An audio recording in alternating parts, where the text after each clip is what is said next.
收听给孩子的诗。今天要介绍的是唐代杜荀鹤的作品《送人游吴》。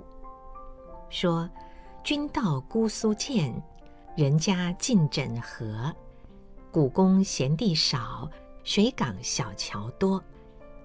夜市卖菱藕，春船在绮罗。遥知未眠月，相思在渔歌。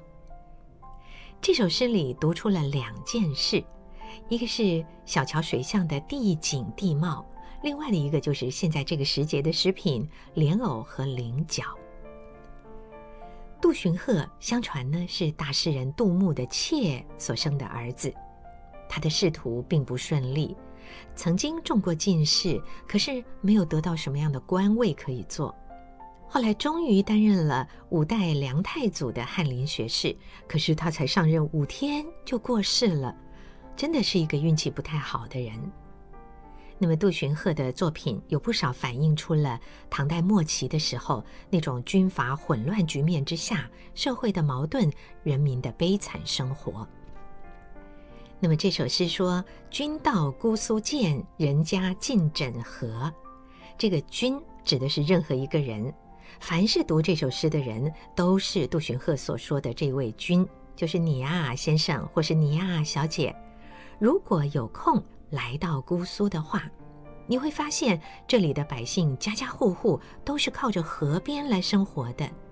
尽枕河，枕头的枕，也就是仅靠着河水来过日子，可见得河流跟一户户的人家之间有多么亲近。接着他说古宫闲地少，水港小桥多。这句话主要是赞美苏州的古桥啊，非常非常多。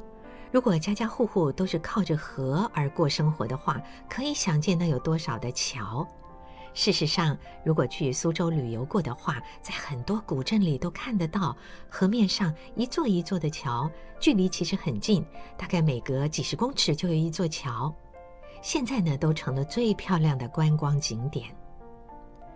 不只是杜荀鹤所在的晚唐时期看到这些桥，后来一直到清代为止，这类的古桥不知道建了多少，根据大概的统计有600座以上。所以我们就可以理解为什么说水港小桥多了。接着他说夜市卖菱藕，春船在绮罗。初秋的时候天气慢慢的变凉，于是大街小巷啊就出现了一种小摊贩。这个摊子上永远冒着热腾腾的蒸汽，那个是在卖菱角。这个季节的菱角又饱满又清甜，是很多人爱吃的零食。杜荀鹤的这首诗好像是一幅画一样，我们会看到河道上面有好多的小桥，河里面有船，河旁边有很多的小摊贩，以及一般人家的生活景况。不只是摊贩卖着菱藕，在河面上有一些小船呢，在卖着各种各样的布匹绸缎，生意热闹得很呢。有卖零食的，有卖绸缎的，有卖各种物品，那当然就会吸引很多客人了。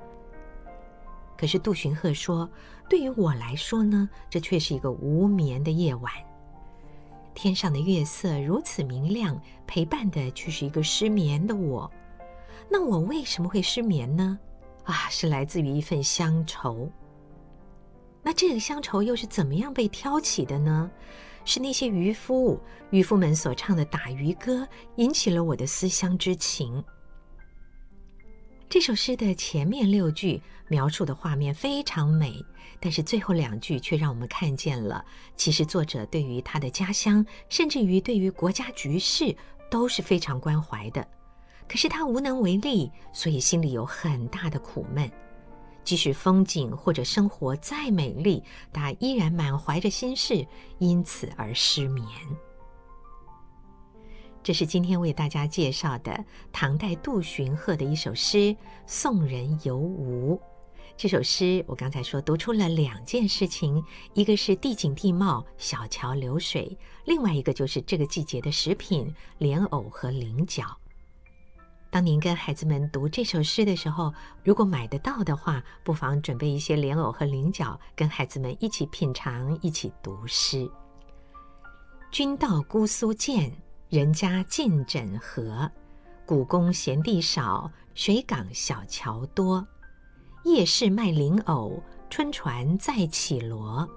遥知未眠月，相思在渔歌。